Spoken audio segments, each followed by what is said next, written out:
ಶಿವಮಯಿ ಮಾಂ ಪಾಹಿ ಜಗದಂಬಿಕೆ. ಅಮ್ಮ, ನೀನೇ ನೀಡಿದ ಜ್ಞಾನದಿಂದ ಮೂಡಿದ ಸ್ತುತಿ ಕವನವನ್ನು ನಿನ್ನ ಪದತಲದಲ್ಲಿ ಸಮರ್ಪಿಸಿದ್ದೇನೆ ತಾಯಿ.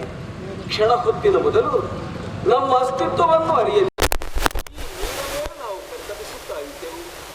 ಆಗಲೇ ಶರೀರವಾಣಿಯಾಯಿತು. ಅದರ ಆದೇಶದಂತೆ ನಿನ್ನನ್ನು ಭಕ್ತಿಯಿಂದ ಸ್ತುತಿಸಿದರೆ ಈ ದಿವ್ಯ ರೂಪದಿಂದ ಪ್ರಬಲಿಸುತ್ತೀವಿ. ಗಂಗರ ಕೊನೆಯಲ್ಲಿ ಕರುಣೆಯ ರಸವನ್ನು ಸುರಿಸಿ ಅಭಯ ಹಸ್ತವನ್ನು ಹಿಡಿದಿರುತ್ತೀವಿ. ಮುಗುಳ್ನಗುತ್ತಿರುವ ನಿನ್ನನ್ನು ನೋಡುವಾಗ ರೋಮಾಂಚನವಾಗುತ್ತಾ ಇದೆ. ನಮ್ಮ ಭಕ್ತಿಗಳಿಗೂ ಬಂದೆಯ ಅಮ್ಮ, ನೀನು ದಯಾಸಾಗರೆ, ನೀನು ಭಕ್ತಾಭೀಷ್ಟ ಫಲಪ್ರದಾಯಕಿ. ಪ್ರಪತ್ತಿ ಭಕ್ತಿಯಿಂದ ನಿನ್ನ ಪಾದವನ್ನು ಮರೆಗೊಂಡಿದ್ದೇವೆ. ಎರಡೂ ಕೈಗಳನ್ನು ಜೋಡಿಸಿ ಶಿರದ ಮೇಲಿರಿಸಿ ನಿನ್ನನ್ನು ಸ್ತುತಿಸುತ್ತಾ ಇದ್ದೇವೆ. ಎರಡೂ ಕೈಗಳನ್ನು ಬಿಡಿಸಿ ನಿನ್ನ ಪದತಲದಲ್ಲಿರಿಸಿ ಬೇಡಿಕೊಳ್ಳುತ್ತಾ ಇದ್ದೇವೆ. ರಕ್ಷಿಸು, ರಕ್ಷಿಸು, ಜಯ ಜಯ ಜಯ ಜಯ ಜಯ ಜಯ. ಓ ಆದಿಯ ಮಧ್ಯ ಅಂತ್ಯರಹಿತೆ, ತುಂಬಂತಹ ಜಲರಾಶಿ ಸುತ್ತಲೂ ಕತ್ತೆತ್ತಿ ನೋಡಿದಾಗ ಕತ್ತಲೇ ಕಾಣ್ತಾ ಉಂಟು. ಈ ಜಲರಾಶಿಯ ಮಧ್ಯೆ ನಮ್ಮೀ ಮೂರುವರ ಸೃಷ್ಟಿಗೆ ಕಾರಣ ಏನನ್ನು ಹಾಗೆ ಒಬ್ಬರ ಮುಖವನ್ನೊಬ್ಬರು ನೋಡುತ್ತಾ ಪರಿತಪಿಸುತ್ತಿರುವಂತಹ ಕಾಲಕ್ಕೆ ಓಂಕಾರ ನಿನಾದ ಕರ್ಣಗಳಿಗೆ ಅಪ್ಪಳಿಸಿ ಆ ಓಂಕಾರ ನಿನಾದವನ್ನೇ ಭಕ್ತಿಯಿಂದ ಸ್ತುತಿಗೈದಂತಹ ಕಾಲಕ್ಕೆ ಓಂಕಾರಕ್ಕೆ ಪ್ರತೀಕವಾದಂತಹ ಆಕಾರದ ಹಾಗೆ ನಮ್ಮ ಕಣ್ಣ ಮುಂಭಾಗದಲ್ಲಿ ಪ್ರತ್ಯಕ್ಷನಾದೆ. ಅಮ್ಮ, ಯಾತಕ್ಕೆ ನಮ್ಮ ಜನ್ಮವನ್ನಿಟ್ಟು ಮುಂದೆ ನಮ್ಮಿಂದ ಆಗಬೇಕಾದಂತಹ ಕೆಲಸವಾದರೆ ಏನು ಎಲ್ಲವನ್ನು ತಿಳಿಸುವುದರ ಮೂಲಕವಾಗಿ ಮುದ್ದು ಮಕ್ಕಳನ್ನ ಪಡೆಯಬೇಕಮ್ಮ. ಓ ಜನನಿ, ಇದೋ ನಿನ್ನಂಥ ಪವಿತ್ರ ಪಾದಗಳಿಗೆ ಒಲಿಸಿಕೊಳ್ಳುತ್ತಾ ಇದ್ದೇನಪ್ಪ. ತುಂಬಿರುವಂತಹ ಜಲರಾಶಿ ಮಧ್ಯದಲ್ಲಿ ಮೂರ್ತಿಗಳಂತಹ ನಮ್ಮ ಸೃಷ್ಟಿ ಗಳಿಸಿದ್ದೇನೋ ಧರ್ತಿಯುತ್ತಾರೆ. ಆದರೆ ನಮ್ಮ ನೆಲೆಯನ್ನು ಬೆಲೆಯನ್ನು ಯೋಚನೆ ಮಾಡುತ್ತಿರುವಂತಹ ನಮ್ಮ ಕಣ್ಣುಗಳಿಗೆ ಗೋಚರವಾದುದು ನಿನ್ನ ಅಂತಹ ದಿವ್ಯ ರೂಪ. ನಿನ್ನ ರೂಪವನ್ನು ಕಂಡಾಕ್ಷಣ ನಮ್ಮಲ್ಲಿರುವಂತಹ ಭಯವೆಲ್ಲವೂ ದೂರವಾಗಿ ಹೋಯಿತು. ಅಜ್ಞಾನವೆನ್ನುವಂತಹ ಅಂಧಕಾರವನ್ನು ಹೋಗಲಾಡಿಸಿ ಸುಜ್ಞಾನವೆನ್ನುವಂತಹ ಜ್ಯೋತಿಯನ್ನು ತುಂಬಿಸಿದವರು ಚೆನ್ನಾಗಿದ್ದಾಗಿ. ಹಾಗಾಗಿ ನಮ್ಮೂವರನ್ನು ಸಾನುರಾಗದಿಂದ ಪಡೆಯಬೇಕು ತಾಯಿ.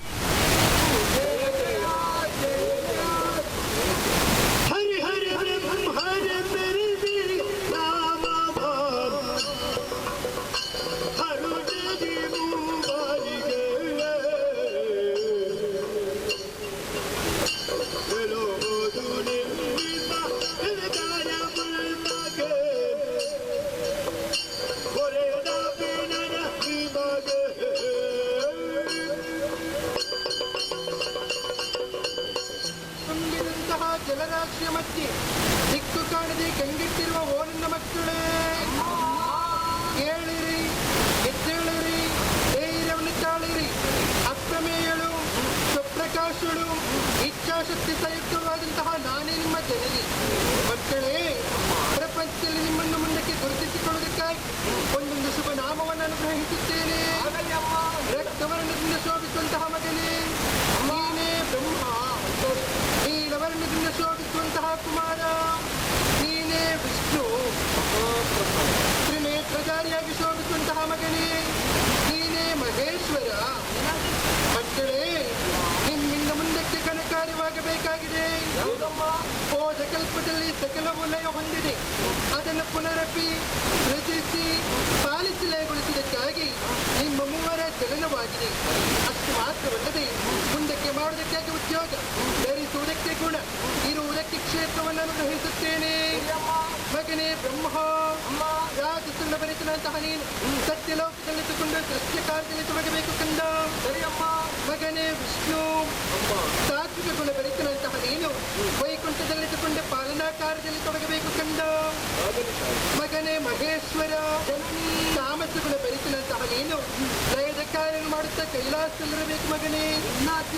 ಹೋಗಿ ಮಕ್ಕಳೇ, ನಾನು ಕೊಟ್ಟಂತಹ ಕಾರ್ಯವನ್ನು ಶ್ರದ್ಧಾಭಕ್ತಿಯಿಂದ ಮಾಡುತ್ತಾ ಬನ್ನಿರಿ. ನಮಗೇನಾದರೂ ಕಷ್ಟ ಬಂದರೆ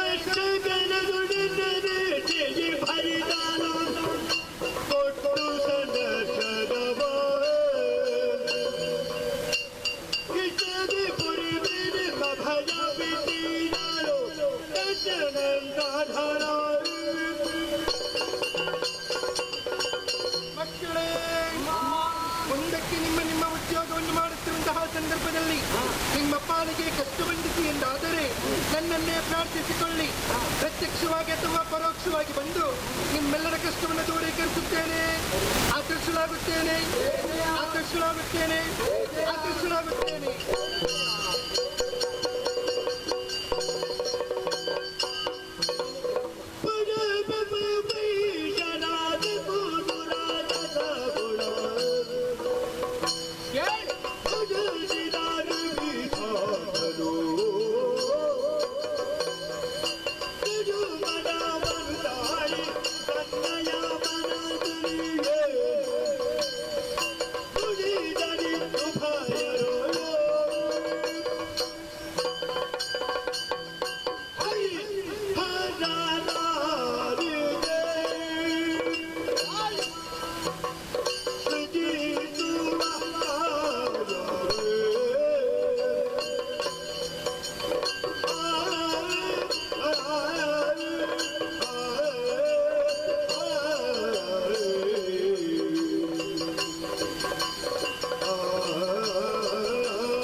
ಚಿತ್ತದಿಂದ ನನ್ನನ್ನೇ ನೋಡ್ತಾ ಇದ್ದೀರಲ್ಲ, ನೋಡುವ ಹಾಗೆ ನಾನೇ ಮಾಡಿ. ಯಾಕೆ ಬದಲಾವಣೆ ಅನ್ನುವುದು ಪ್ರತಿಯೊಬ್ಬರ ಜೀವನದಲ್ಲಿ ಆಗಬೇಕು. ಅದು ಆಗಬೇಕು ಎಂದಾದರೆ ಆತನ ಪೂರ್ವಾಪರ ಏನು ಅಂತ ಅವನಿಗೆ ಗೊತ್ತಾಗಬೇಕು. ಎಲ್ಲವೂ ಗೊತ್ತಾದ ಬಳಿಕ ನಿಮ್ಮಿಂದ ದೂರ ಸರಿಯುವುದೇ ಒಳ್ಳೆಯದು ಅಂತ ನನಗನಿಸ್ತು. ಇಲ್ಲಂತಾದ್ರೆ ಈಗಾಗಲೇ ಅಮ್ಮನಿಗೆ ಊರು ಕೊಟ್ಟಿದ್ದಾರೆ. ಹೌದು, ದೂರ ಏನು ಅಂತ ಹೇಳಿದ್ರೆ ಹಾಗೆ ಆಗ್ತದೆ. ನೀನೇ ಆಲೋಚನೆ ಮಾಡಿ. ಏಕಕಾಲದಲ್ಲಿ ಹುಟ್ಟಿದವರು ಏಕಕಾಲದಲ್ಲಿ ಹೆಸರನ್ನು ಇರಿಸಬಹುದಿತ್ತು. ಆದರೆ ಆಗಾಗ ಬಿಡಿಸಿ ಬಿಡಿಸಿ ಹೇಳಿದ್ದಾರೆ, ಮಗನೇ ಬ್ರಹ್ಮ ರಾಜಸ ಗುಣೋಪೇತನಾಧಾನಿ ಸೃಷ್ಟಿಯ ಕಾರ್ಯವನ್ನು ಮಾಡುತ್ತಾ ಸತ್ಯಲೋಕದಲ್ಲಿದ್ದುಕೋ. ಅದರಲ್ಲಿ ಅರ್ಥ ಮಾಡಿಕೊಳ್ಳೋದಕ್ಕೆ ಆಗುತ್ತದೆ. ಬ್ರಹ್ಮ ಅಂದ್ರೆ ಎಂಥದ್ದು? ಬೃಹತ್ ಅಂದ್ರೆ ದೊಡ್ಡದು ಅಂತಲೇ ಅರ್ಥ. ಹಾಗಾಗಿ ತಾಯಿ ಹೇಳಿದ್ದು ಮೊದಲು ನೀನು ಸೃಷ್ಟಿ ಮಾಡು. ಹಾಗಂತ ಹೇಳಿದ್ರೆ ಮತ್ತೆ ನಿಮಗೆ ಯಾಕೆ ಹೇಳಿದ್ದು? ಅದರಲ್ಲಿ ಅರ್ಥವಿಸಿಕೊಳ್ಳೋದಕ್ಕೆ ಸಾಧ್ಯ ಉಂಟು. ಉದ್ಯೋಗ ಮೂವರಿಗೂ ದೊರಕಬೇಕಾಗುತ್ತದೆ. ಕೇವಲ ನಾನೊಬ್ಬನೇ ದುಡಿದ್ರೆ ಸಾಕಾಗುವುದಿಲ್ಲ. ಒಂದು ವೇಳೆ ನಾನೊಬ್ಬನೇ ದುಡಿದೆ ಎಂದಾದ್ರೆ ನೀವರಿಗೆ ನಿರುದ್ಯೋಗಿಗಳಾಗ್ತೀವಿ. ಹೌದು, ಮತ್ತೆ ಎಲ್ಲರೂ ದುಡಿದು ನಿಮಗೆ ಒಬ್ಬರಿಗೆ ಹೌದು, ಅದರ ಲಾಭ ನಿಮಗೆ ಅದು ಆ ಲಾಭ ಆಗುವ ವಿಷಯ ಅಲ್ಲ. ತಾಯಿ ಹೇಳಿದ್ದನ್ನು ಹೇಳಿ ನಾನು ಸೃಷ್ಟಿ ಮಾಡಿದೆ ಎಂದಾದ್ರೆ ನಿಮಗೆ ಕೆಲಸ ಒದಗಿ ಬರ್ತದೆ. ಇಲ್ಲಂತಾದ್ರೆ ನಿಮಗೆ ಏನು ಅಲ್ಲ, ನೀವು ಏನು ಅಲ್ಲ ಅಂತ ಆಗ್ತೀವಿ. ಈಗ ಸೃಷ್ಟಿ ಮಾಡದೇ ಇರಲಿಕ್ಕೆ ನಿಮಗೆ ಆಗ್ತದೆ? ಹಾಗೆಲ್ಲ ಆಗುವುದಿಲ್ಲ. ಆದ್ರೆ ಮನಸ್ಸು ಇಟ್ಟು ಸೃಷ್ಟಿ ಮಾಡುವುದು ನಾನು. ಯಾಕೆ?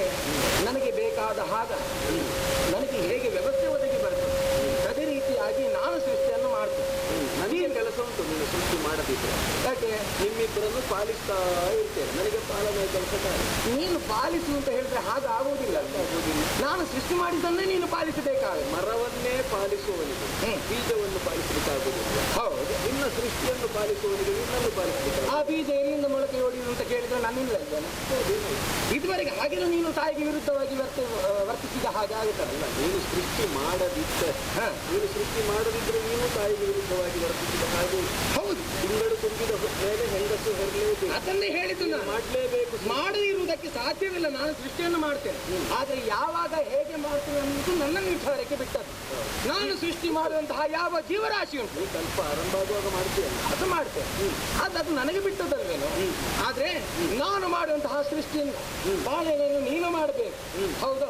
ನನ್ನಿಂದ ಸೃಷ್ಟಿಯಾದನ್ನು ನೀನು ಪಾಲನೆ ಮಾಡು. ಹೌದಾ? ನನ್ನಿಂದ ಸೃಷ್ಟಿಯಾದನ್ನು ಲಯಗೊಳಿಸಿದ್ದು ಎಂದಾದ ಬಳಿಕ ಅದರಲ್ಲಿ ಶ್ರೇಷ್ಠ ಉದ್ಯೋಗ ಯಾವುದಂತ ಒದಗಿ ಬರ್ತದೆ.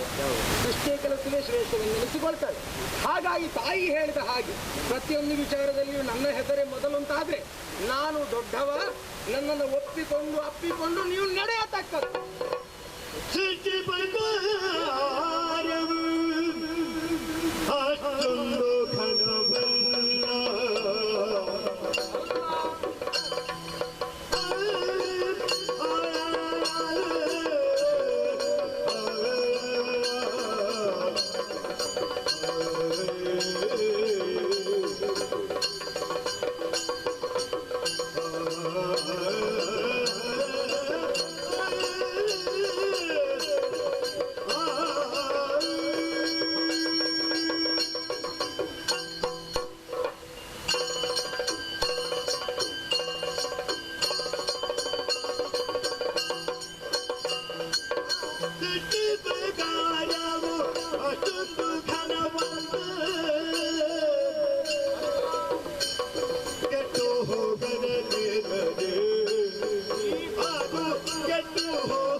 ನಮ್ಮನ್ನು ಸಮಾನವಾಗಿ ಕಂಡು ಎಲ್ಲವನ್ನೂ ಅಮ್ಮ ನಮಗೆ ಕೊಟ್ಟಿದ್ದಾರೆ. ಅಲ್ಲಿ ಶ್ರೇಷ್ಠ, ಕನಿಷ್ಠ, ನಿರ್ದಿಷ್ಟ ಈ ಹೊರತಮ್ಮ ಪ್ರಪಂಚ ಅವಕಾಶ ಇದೆ. ನಮ್ಮನ ಬಾಯಿಯಿಂದ ಒಂದು ಧ್ವನಿಯನ್ನಾದರೂ ಗುರುತಿಸುವುದಕ್ಕೆ ನಮ್ಮಿಂದ ಸಾಧ್ಯವಾಗಿದೆ. ನೀನು ಆರಂಭ ಮಾಡಿದ ರೀತಿ ನಾನು ದೊಡ್ಡವ, ಸಣ್ಣವ ದೊಡ್ಡವ ಬೇಡ. ಯಾಕೆ? ನಮ್ಮ ಕೆಲಸವನ್ನು ಮಾಡಿಕೊಂಡು ಹೋದರೆ ಸಾಕು. ಆದರೆ ನಿನ್ನನ್ನು ನೀನು ಸ್ಥಾಪನೆ ಮಾಡುವುದಕ್ಕೆ ಕಲಿತು. ಇದಕ್ಕೆ ಕಾರಣವನ್ನೂ ನಾನು ಗ್ರಹಿಸಬಲ್ಲೆ. ಯಾವುದು ಕಾರಣ? ನಿನಗೆ ಅಮ್ಮ ಕೊಟ್ಟಂತಹ ದಿನ ರಜೋಗುಣ, ಅದರ ಸ್ವಭಾವವೇ ಹೇಗೆ?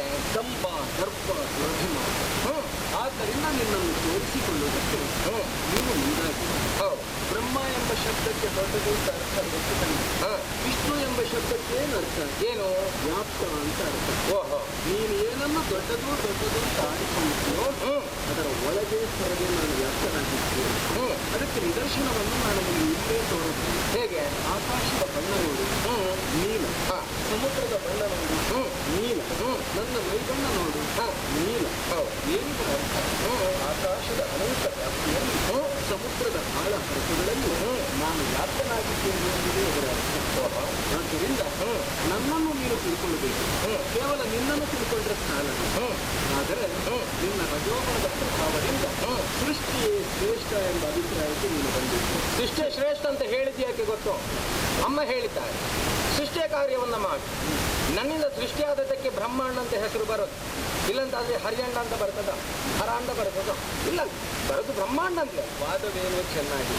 ಈ ಬ್ರಹ್ಮ ಯಾವುದು ಅಂತ ಮತ್ತೊಂದು ಪ್ರಶ್ನೆ ಬರ್ತದೆ. ಕಾರ್ಯಬ್ರಹ್ಮನ, ಕಾರಣ ಬ್ರಹ್ಮನ? ನೀನು ಕಾರ್ಯಬ್ರಹ್ಮನ, ಕಾರಣ ಬ್ರಹ್ಮನ? ಕಾರ್ಯಬ್ರಹ್ಮ. ಹೌದು. ಹಾಗಿದ್ರೆ ಈ ಮೂರಕ್ಕೂ ಹಿನ್ನೆಲೆಯಾಗಿ ಕಾರಣ ಬ್ರಹ್ಮ ಅಂತ ಒಂದು ಇದೆಯಲ್ಲ. ಸೃಷ್ಟಿ ಸ್ಥಿತಿ ಲಯಕ್ಕೆ ಮೂರು ಬಂದಿದೆ. ಆ ಬ್ರಹ್ಮನಲ್ಲಿ ಸೃಷ್ಟಿ, ಸ್ಥಿತಿ, ಲಯ, ಆಮೇಲೆ ವಿರೋಧಾನ, ಅನುಗ್ರಹ, ಈ ಪಂಚ. ಆದ್ದರಿಂದ ಬ್ರಹ್ಮಾಂಡ ಅಂತ ಹೇಳುವುದು ಆ ಬ್ರಹ್ಮ ನಿರ್ಮಿಸಿದ ನಿರ್ಮಿಸಿದಂತಹ ಸೃಷ್ಟಿಯ ಹೊರತು ನೀನು ನಿರ್ಮಿಸಿದ್ದಲ್ಲ. ನೀನು ಕೇವಲ ಸೃಷ್ಟಿಗೆ ಮಾತ್ರ ಅಧಿಕಾರಿ. ಸೃಷ್ಟಿ ಅಂದ್ರೆ ಏನಪ್ಪ? ಏನು? ಕೇವಲ ಅಭಿವ್ಯಕ್ತಿ ಮಾತ್ರ. ಅಂದ್ರೆ ಸೃಷ್ಟಿ ಅಂದ್ರೆ ನಿರ್ಮಾಣ ಅಲ್ಲ, ಸೃಷ್ಟಿ ಅಂದ್ರೆ ಪ್ರಕಟಣೆ. ಈಗ ಸೂಕ್ಷ್ಮವಾಗಿ ಅಮ್ಮನ ಪ್ರಶ್ನೆಯನ್ನು, ಅಮ್ಮನ ಉದ್ದೇಶವನ್ನು ನಾವು ಗಮನಿಸಬೇಕಾಗಿದೆ. ಹೇಗೆ? ಸೃಷ್ಟಿಗಾಗಿ ಸ್ಥಿತಿಯೋ, ಸ್ಥಿತಿಗಾಗಿ ಸೃಷ್ಟಿಯೋ? ಸೃಷ್ಟಿಗಾಗಿ ಸ್ಥಿತಿ. ಹೇಗೆ? ಈಗ ಮನೆ ಕಟ್ಟುವುದಕ್ಕಾಗಿ ಪಂಚಾಂಗ ಹಾಕುವುದು ಎಲ್ಲ ಪಂಚಾಂಗ ಹಾಕಿದ್ದಕ್ಕಾಗಿ ಮನೆ ಮಾಡುವುದು. ಪಂಚಾಂಗ ಹಾಕಿದ್ಮೇಲೆ ಹಾಕಿದ ಮೇಲೆ ಹೌದು ಉದ್ದೇಶ ಮನೆ ಕಟ್ಟುವುದು ತಾನೆ. ಹಾಗೆಯೇ ಪಂಚಾಂಗ ಹಾಕುವ ಕೆಲಸ ಮೊದಲು ನಡೆಯುತ್ತದೆ. ಆದರೆ ಅದನ್ನು ಹಾಕುವ ಉದ್ದೇಶ ಮನೆ ಕಟ್ಟುವುದಕ್ಕಾಗಿ. ಅಮ್ಮನ ಸಂಕಲ್ಪ ಸ್ಥಿತಿ. ಆದ್ರೆ ಪಂಚಾಂಗ ಕಟ್ಟಿದ್ರೆ ಮಾತ್ರ ಮನೆಯಲ್ಲಿ ಕಟ್ಟುವವನು ಅಂತ ಹೇಳಿ ನಾವು ನೇಮಿಸಿ ಲಕ್ಷ್ಯ ಅವಳದ್ದು ಸ್ಥಿತಿ. ಕಳೆದ ಕಲ್ಪ ಏನಿತ್ತು ಅದರ ಮರುಸ್ಥಾಪನೆ ಆಕೆಯ ಪ್ರಧಾನ ಲಕ್ಷ್ಯ. ಆದ್ದರಿಂದ ನಿನ್ನ ಕೇವಲ ಅಭಿವ್ಯಕ್ತಿ ಅದನ್ನು ಮಾತ್ರ ಅಲ್ಲಿ ಏನಿತ್ತು ಅದನ್ನು ತಂದು ಕೊಡುವಂತಹ ಕೆಲಸ. ಒಬ್ಬ ಚಾಣಾಕ್ಷನಾದಂತಹ ಕೃಷಿಕ ಯಾವ ಬೀಜವನ್ನು ಯಾವ ಕಾಲದಲ್ಲಿ ಯಾವ ನೆಲದಲ್ಲಿ ಹೇಗೆ ಬಿಟ್ಟಿದರೆ ಎಂತಹ ಬೆಳೆಯನ್ನು ಪಡೆಯುವುದಕ್ಕೆ ಸಾಧ್ಯ ಎಂದು ಯೋಚನೆಯನ್ನು ಮಾಡಿ ಕೃಷಿ ಕಾಯಕವನ್ನು ಮಾಡುತ್ತಾನೋ ಹಾಗೆಯೇ ನಿನ್ನ ಸೃಷ್ಟಿಯನ್ನು. ಆದರೂ ಬೀಜ ಒದಗಿಸುವುದು ನಾನೆಲ್ಲ. ಬೀಜ ಒದಗಿಸುವುದಕ್ಕಾಗಿ ನಿನ್ನಲ್ಲಿ ಇರ್ತದೆ. ನಿನ್ನ ಸೃಷ್ಟಿ ಸರ್ವಾಂಗ ಸುಂದರವಾಗಿ ಶೋಧಿಸಬೇಕು ಅಂತಂದ್ರೆ ಪಾಲನಾ ಕರ್ತೃವಾದಂತಹ ನಾನು ಬೇಕೇ ಬೇಕಿದ್ದೇನೆ. ಆದ್ದರಿಂದ ಸೃಷ್ಟಿ ದೊಡ್ಡದಲ್ಲ, ಈ ಪ್ರಪಂಚವನ್ನು ಪ್ರಪಂಚವಾಗಿ ಉಳಿಸುವ, ಕಾಲ ಕಾಲಕ್ಕೆ ಬೇಕಾದ್ದನ್ನು ಕೊಟ್ಟು ಜೀವ ಸಂಕುಲವನ್ನು ಉಳಿಸಿ ಬೆಳೆಸುವ ಕಾಯಕ ನನ್ನದಾದ ಕಾರಣ ಸೃಷ್ಟಿಗಿಂತ ಪಾಲನೆಯ ಕೆಲಸವೇ ಶ್ರೇಷ್ಠವಾಗಿದೆ.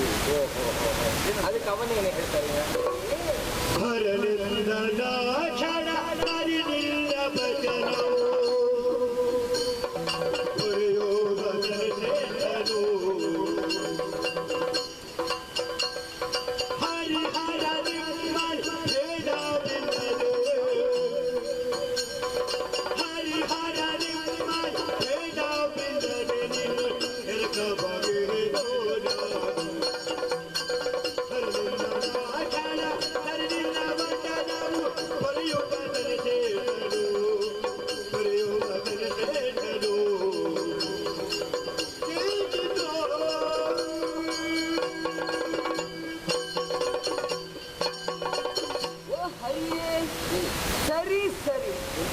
ಯಾವುದು ಸರಿ?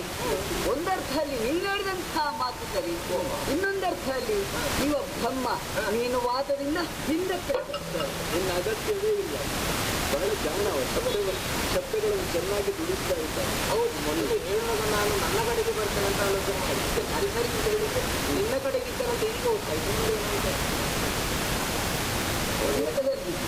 ಒಂದು ಮಾತು ಒಂದು ಅವಕಾಶ ಹೌದು ಮಾತಾಡ್ತೀನಿ. ನನ್ನ ಅಂತ ಲಯದ ಕೆಲಸವಾಗಲಿ, ಅವನ ಅಂತ ಸೃಷ್ಟಿಯ ಕೆಲಸವಾಗಲಿ ಯಾವುದು ಘನ ಅಲ್ಲ. ಹೌದಲ್ಲ? ಹೌದು. ಅವನಿಗೆ ಸ್ವಲ್ಪ ಯಾರಿಗೆ? ಅವನಿಗೆ ಹೇಳಬೇಕಾಗಿಲ್ಲ. ಯಾಕೆ ಗೊತ್ತಿಲ್ಲ? ಅವ ವಾದದಲ್ಲಿಯೇ ತೊಡಗಿದ್ದ. ಹಾಗಾಗಿ ಹೇಳುವುದಕ್ಕಿಲ್ಲ, ಆಡುವುದಕ್ಕಿಲ್ಲ. ಹೌದು. ಹಾಗಾಗಿ ನಿನ್ನ ಅಂತ ಪಾಲನೆ ಕೆಲಸ ಶ್ರೇಷ್ಠ ಎಂಬುದನ್ನು ನಾನು ಕೂಡ ಒಪ್ಪಿಕೊಂಡವನಿದ್ದೇನೆ. ಹಾಗಾಗಿ ನಾನೊಂದು ತೀರ್ಮಾನಕ್ಕೆ ಬಂದಿದ್ದೇನೆ. ಹರಿಹರ ಅಲ್ಲಿ ಭೇದ ಇಲ್ಲ ಎಂಬುದನ್ನು ಲೋಕಮುಖಕ್ಕೆ ತೋರಿಸಲಿಕ್ಕೆ ಬೇಕಾಗಿ ನಾನು ನಿನ್ನಲ್ಲಿ ಎರಕವಾಗಿರ್ತೇನೆ ಇದ್ದಪ್ಪ.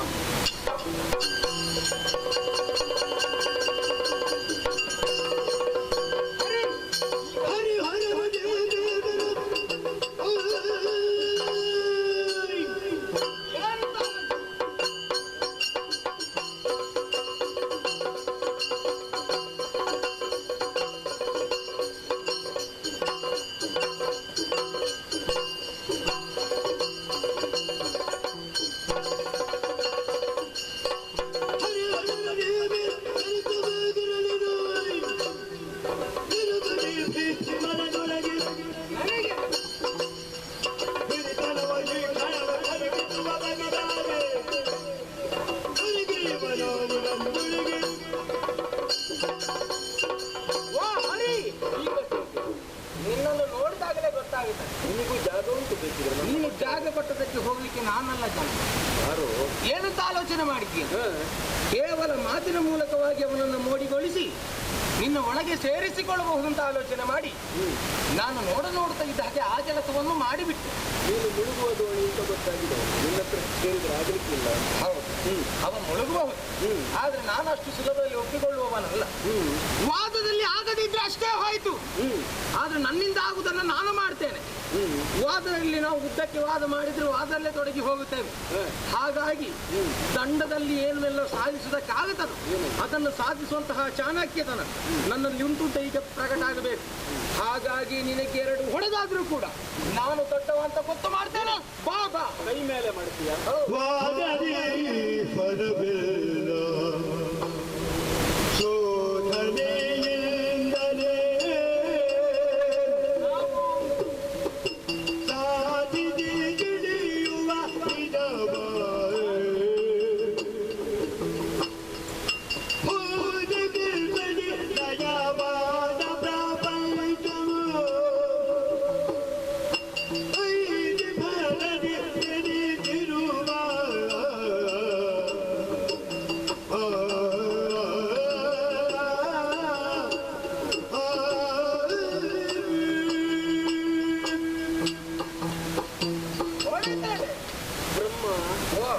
ಜಗಳ ಬಿಟ್ಟರೆ ಚರ್ಚೆ, ಚರ್ಚೆ ಬಿಟ್ಟರೆ ಜಗಳ. ಅದು ಮೊದಲಾದ್ರೂ ಚರ್ಚೆ ಅಲ್ಲ, ಇದು 2 ಬಿಟ್ಟರೆ ನಿನಗೆ ಬೇರೆ ದಾರಿಯೇ ಕಾಣ್ತಾ ಇಲ್ಲ. ನಾನು ಹೇಳುವುದೇನು ಗೊತ್ತಾ, ಏನು ಜಗಳವಾಗಲಿ ತರ್ಕವಾಗಲಿ ಯಾವತ್ತೂ ಸತ್ಯವನ್ನು ತಿಳಿಸಿಕೊಡಲಾರದು ಅಂತ ನನ್ನ ಪ್ರಶ್ನೆ. ಅದೇಕೆ ಹಾಗೆ? ಅದಕ್ಕೊಂದು ಉದಾಹರಣೆಯನ್ನು ನಿನಗೆ ನಾನು ಕೊಡಬಲ್ಲೆ. ಯಾವುದು ಹೇಳಿ? ವಿಷ ಇರುತ್ತದೆ, ಮಾತು ಬಲ್ಲವ ತನ್ನ ವಾಗ್ದಾನವನ್ನು ತಿಳಿಸಿ ಇದು ವಿಷ ಅಲ್ಲ ಅಮೃತ ಅಂತ ಎಲ್ಲರ ಹತ್ರ ಹೇಳಿಸ್ಬೋದು. ಅದೇ ವಿಷವನ್ನು ಆ ಮಾತುಗಾರ ಕುಡಿದ್ರೆ ಅವ ಸಾಯಲೇಬೇಕಲ್ವಾ? ಹಾಗಿದ್ರೆ ಅವ ಮಾತಾಡಿದ್ದು ಎಲ್ಲಿಗೆ ಹೋಯಿತು? ಹಾಗೆಯೇ ಗಟ್ಟಿಗನೊಬ್ಬ ತನ್ನ ಸುತ್ತಮುತ್ತ ಇರುವವರನ್ನು ಹೆದರಿಸಿ ಇದು ವಿಷ ಅಲ್ಲ ಅಮೃತ ಅಂತ ಹೇಳಿಸ್ಬೋದು. ಅದೇ ವಿಷವನ್ನು ಆ ಗಟ್ಟಿಗ ಕುಡಿದ್ರೆ ಅವ ಸಾಯಲೇಬೇಕಲ್ವಾ?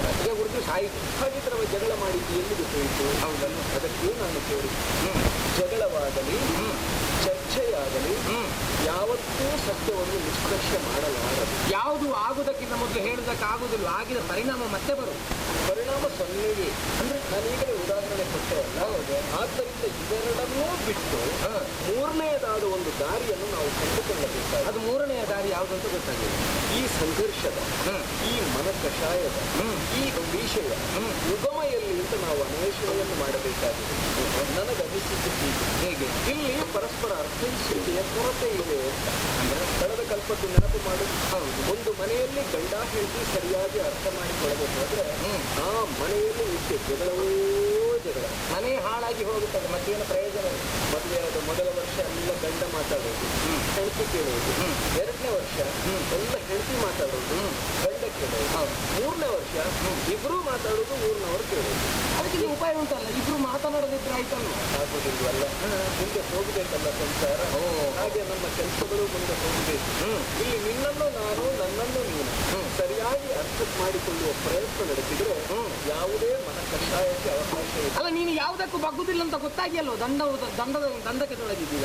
ಅದು ಪ್ರಯೋಜನ ಇಲ್ಲ ಅಂತ ಅಂತೇನಲ್ಲ. ಈಗ ನಾನೊಂದು ದಾರಿಯನ್ನು, ಯಾವುದಾದ ದಾರಿ?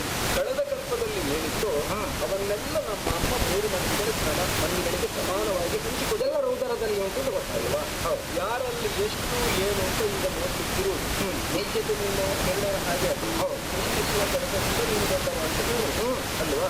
ಇದನ್ನು ನಾವು ಸರಿಯಾಗಿ ಪರಾಂಬರಿಸಿ ನೋಡಿ ಯೋಗ್ಯತೆಯನ್ನು ನಿರ್ಣಯ ಮಾಡುವ. ಈಗ ಅಮ್ಮನ ಮಕ್ಕಳ ನೀನು ದೊಡ್ಡವನಾದರೇನು, ನಾನು ದೊಡ್ಡವನಾದರೂ ಅಲ್ವಾ? ಸಮಾನ. ಅದೆಲ್ಲ ದೇವರ ಸೇವೆ, ಕೈ ಶರೀರ ಒಳಗೆ ಸೇವೆ.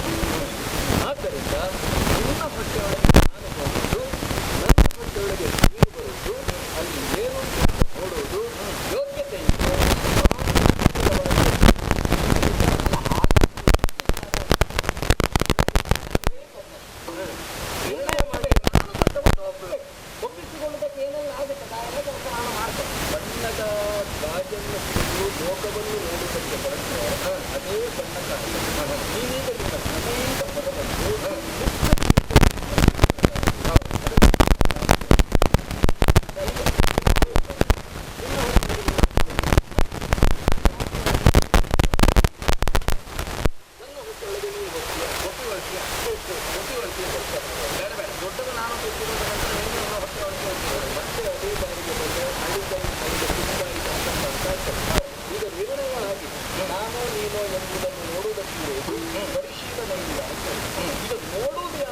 ಎಂದು ಪ್ರಶ್ನೆ.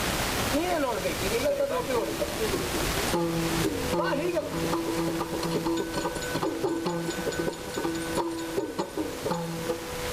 ಹರಿ ನನ್ನ ಹೊಟ್ಟೆಯೊಳಗೆ ಹೋಗಿದ್ದಾನೆ. ನನ್ನೊಳಗೆ ಏನು ಉಂಟು ಇವನಿಗೆ ಗೊತ್ತಿಲ್ಲ. ಇವನಿಗೆ ಗೊತ್ತಾಗಬೇಕು ಎಂದಾದರೂ ಹೊಟ್ಟೆಯೊಳಗೆ ಒಳ್ಳೆಯದೇ ಆಯ್ತು. ಯಾಕೆ ಹೋದವನು ಕಷ್ಟಪಡಬೇಕು, ಅಲ್ಲೇ ಬಂಧನವಾಗಬೇಕು ಎಂದಿದ್ದಾರೆ. ನನ್ನಲ್ಲಿರುವಂತಹ ನವದ್ವಾರಗಳನ್ನು ಬಂಧಿಸ್ತೇನೆ. ಹೇಗೆ ಸಾಧ್ಯ ಉಂಟು? ಇರಿಸಿಕೊಳ್ಳಬೇಕಾಗುತ್ತದೆ. ಇಲ್ಲಂತಂದ್ರೆ ನಾನು ಬದುಕಬೇಕು ಬೇಡ. ಹಾಗಾಗಿ ಆ ಒಂದು ದ್ವಾರವನ್ನು ಗುಪ್ತವಾಗಿರಿಸಿಕೊಂಡು ನಂತರ ಏನಾಗುತ್ತದೆ ಹಾಗೆ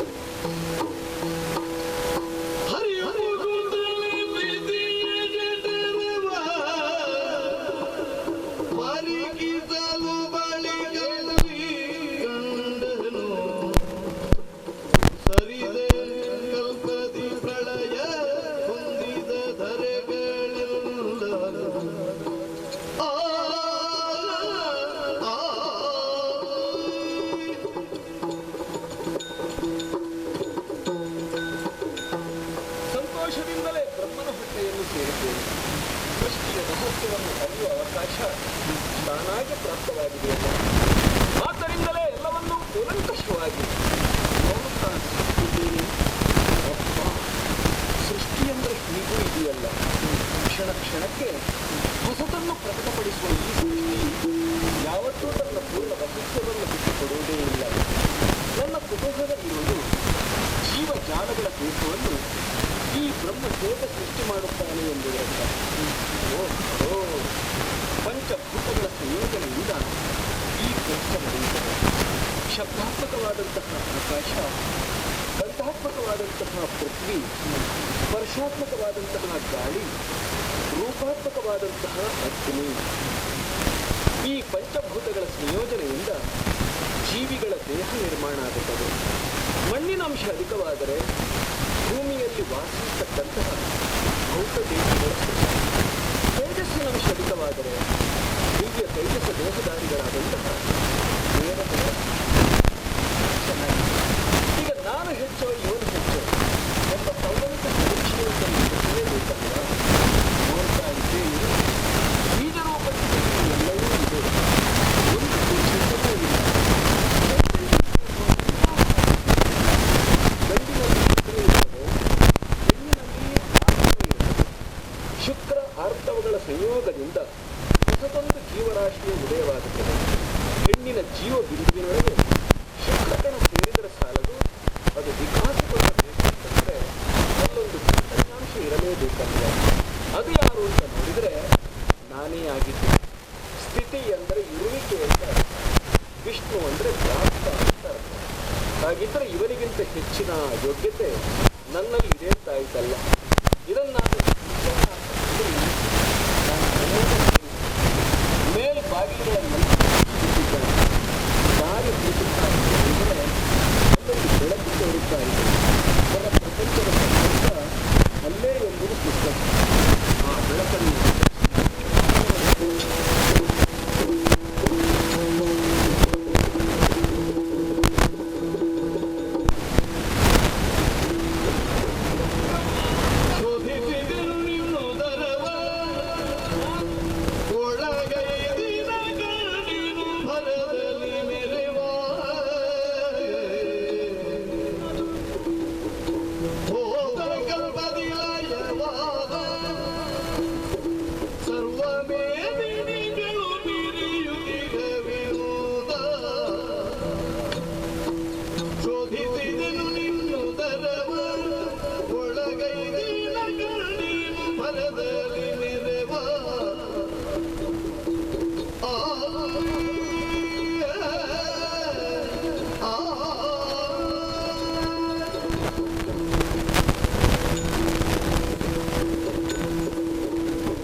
ಇನ್ನೊಂದು ವಿಶೇಷ ಖಂಡನೆ ಇದೆ. ಯಾವುದಲ್ಲಿ?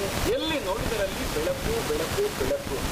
ನನಗೆ ಅನ್ನಿಸ್ತದೆ ತೋರುವಂತಹ ಈ ನಾಮರೂಪಾತ್ಮಕ ಪ್ರಪಂಚವಿದೆಯಲ್ಲ, ಅವೆಲ್ಲವೂ ಬೆಳಕಿನ ವಿವಿಧ ವಿನ್ಯಾಸ. ಈ ಬೆಳಕನ್ನು ನೋಡಿದ ಬಳಿಕ ನನಗೆ ಅನ್ನಿಸಿದ್ದು, ಬೆಳಕು ಕಾಣಬೇಕು ಅಂತ ಇದ್ರೆ ಬೆಳಕು ಎಲ್ಲಿಂದ ಬಂದದ್ದು ಅಂತ ಬೇಕು. ಅದರ ಹಿಂದೆ ಒಂದು ತತ್ವವಾಗಿ ಅಗ್ನಿ ಇರಲೇಬೇಕಲ್ವ? ಅಗ್ನಿಗೆ ಹಿರಣ್ಯರೇತಃ ಅಂತ ಒಂದು ಹೆಸರಿತ್ತು. ಆದ ಕಾರಣ ನಿನ್ನನ್ನು ನಾನು ಹಿರಣ್ಯಗರ್ಭ ಅಂತ ಕರೆದೆ. ಈಗ ನನಗೊಬ್ಬ ಅಷ್ಟಿಗೆ ಹೆಸರಿಟ್ಟಾಯ್ತಾ ನಾನು ಅನ್ವರ್ಥನ ಮಾಡಿ ನೋಡಿ ತಂದು. ಹೌದಾ? ನನಗೆ ತಗೊಂಡದನ್ನು ಆಗಾಗಲೇ ಕೊಟ್ಟು ಮುಗಿಸ್ತಿದ್ದೆ. ಅದಕ್ಕೆ ಮಧ್ಯೆ ಬರೀ ಒಳ್ಳೆಯ ಕೂಡ. ಈಗ ನೀನು ಬಂದದ್ದು ಎಲ್ಲಿಂದ ಗೊತ್ತಾಯ್ತು? ಈಗ ನೀನು ಬಂದದ್ದು ಎಲ್ಲಿಂದ ಅಂತ ಗೊತ್ತಾಯ್ತು ನನಗೆ. ಒಂದು ದಾರಿ ಇಟ್ಟು ಬಂದೆ. ನೀನು ಅದೊಂದು ಬಂದದಲ್ಲ. ಸರಿ, ಹೌದಾ? ಹಾಗೆ ನಿನ್ನ ನಾನು ಹೀಗೆ ಹೆಸರು ಕರೀತೇನೆ. ಇನ್ನು ಮುಂದೆ ನೀನು ಅದಾಕ್ಷಜ. ಆಯ್ತು, ಒಂದು ಸಾಲ ಬಾಕಿ ಇತ್ತು, ಬಾ ನನ್ನ ಹತ್ರ. ಹೌದಾ?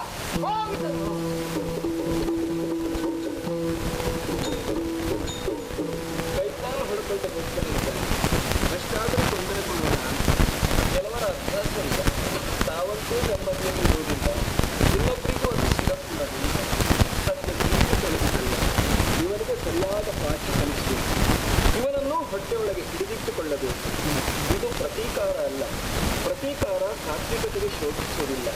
ಇನ್ನೇನು ರಕ್ಷಣಾಕರ್ತೃವಾಗಿ ಶಿಕ್ಷಾರೂಪದಿಂದ ನೀಡತಕ್ಕಂತಹ ಶಿಕ್ಷಣ ಏನು ಅಂದರೆ, ಯಾರು ಅಹಂಕಾರವನ್ನು ತಾಳುತ್ತಾನೋ ಆತ ಸೃಷ್ಟಿಕರ್ತನಾದ ಬ್ರಹ್ಮನಾದರೂ ಸರಿಯೇ, ಅವನಿಗೆ ಬಂಧನ ತಪ್ಪಿದ್ದಲ್ಲ ಎಂಬಂತಹ ಸಂದೇಶವನ್ನು ಲೋಕಮುಖಕ್ಕೆ ಸಾರುತ್ತಾ, ನನ್ನ ಯೌಗಿಕ ಸಾಮರ್ಥ್ಯದಿಂದ ನನ್ನ ದೇಹದ 9 ದ್ವಾರಗಳನ್ನು ಬಿಡಿಗೊಳಿಸಿ ಆತನ ಪ್ರತೀಕ್ಷೆಯಲ್ಲಿ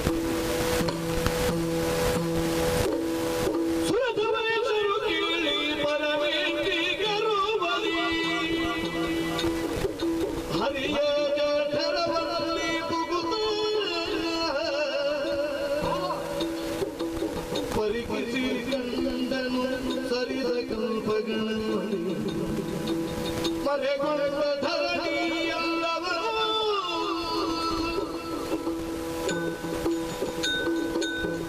ಹರಿಗೆ ಕೊಟ್ಟ ಮಾತಿನ ಹಾಗೆ ಉದರ ಶೋಧನೆಗಾಗಿ ಒಳ ಹೊಕ್ಕದ್ದೇ ತಡ. ಏನೋ ನೋಡ್ತೀನಿ, ಬಹಳ ಆಶ್ಚರ್ಯವನ್ನು ಕಾಣ್ತಾ ಇದ್ದೀನಿ. ಅವ ನನ್ನ ಉದರದಲ್ಲಿದ್ದದ್ದನ್ನು ಬಂದು ಹೇಳಿದ್ದಾನೆ. ಆದರೆ ಆತನ ಉದರದಲ್ಲಿ ಬಹಳಷ್ಟು ವಿಶೇಷಗಳನ್ನು ಕಾಣ್ತಾ ಇದ್ದೀನಿ. ದ್ವಾದಶ ಆದಿತ್ಯರು, ಮನು ಮುನಿಗಳು, ಮುಕ್ಕೋಟಿ ಎಲ್ಲರೂ ಇದ್ದಾರೆ. ಯಾಕೆ? ಕಳೆದ ಕಲ್ಪದಲ್ಲಿ ಪ್ರಪಂಚಗಳು ಗೊತ್ತಾಗುತ್ತೆ. ಹಾಗೆ ತಿಳಿತ ಯಾರು? ಮಾಂಡೋದರ ಪ್ರೀತಿ. ಆದರೆ ಕೆಲವರು ಕೆಟ್ಟು ಹೋಗುತ್ತಿಲ್ಲ ಅಂತ ಕೇಳಿದ್ರೆ ಮಾತಿನಲ್ಲಿ ಆಡಿದಂತಹ ಮಾತಿನಲ್ಲಿ ನಾವು ಶ್ರೇಷ್ಠನ್ನು ಹಾಗೆ ಗಂಟುಕೊಳ್ಳುವುದಕ್ಕೆ ಸಾಧ್ಯವಿಲ್ಲ. ಪರೋಕ್ಷವಾಗಿ ಹರಿಯೇ ತಿಳಿಸಿದ್ದಾನಲ್ಲ, ಉದರ ಶೋಧನೆಯ ಮೂಲಕವಾಗಿ ತಿಳಿಯುವುದಕ್ಕೆ ಸಾಧ್ಯವಿಲ್ಲ. ಆತ ಏನು, ಆತನ ಯೋಗ್ಯತೆ ಅಂತದ್ದು, ಆತನ ಮಹತ್ವ ಅಂತದ್ದು ಎಲ್ಲವನ್ನು ನಾನು ತಿಳಿದ ಹಾಗಾಯಿತು. ಹಾಗಾಗಿ ತಡ ಮಾಡುತ್ತಾಕೆ ಇದ್ದಂತಹ ವಿಚಾರವನ್ನು ಆತನಲ್ಲಿ ಹೇಳಬೇಕಲ್ಲ. ಮೇಲೆ ಹೋಗ್ತೇನೆ, ಮೇಲೆ ಹೋಗ್ತೇನೆ. ಸರಿದು ಮೇಲಕ್ಕೆ ತುದಿ ದೊರಕದಾಗಲು ಕೆಳಗಿಳಿಯುತ್ತಿರಲು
ತಿರಲು ಹರಿಯುವ ಗವಾಯಿವೆಂದಿ ವಟಪತ್ರದಲ್ಲಿದ್ದ ಮಲಗಿರನು ನಿದ್ರೆಯೊಳೊಂದು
ಕತ್ತಲೆ ಆವರಿಸಿಕೊಂಡಿರುವಂತಹ ಜಲರಾಶಿ.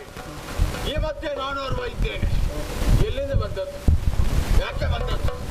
ಹೇಗೆ ಬಂದದ್ದು? ಒಂದು ಅರ್ಥವಾಗುವುದಿಲ್ಲ. ತಿಳಿಬೇಕಿನ್ನ ಕುತೂಹಲ ಚಿಕ್ಕವಾಗುತ್ತಾ ಉಂಟು. ಯಾರಲ್ಲಿ ಕೇಳೋದು? ಯಾರಿದ್ದಾರೆ? ಹುಡುಕಬೇಕು, ನೋಡ್ತಾರೆ. ನಿನ್ನ ಮೇಲೆ ಹೆಜ್ಜೆ ಇಡ್ತಾ ಮುಂದುವರಿತಾರೆ.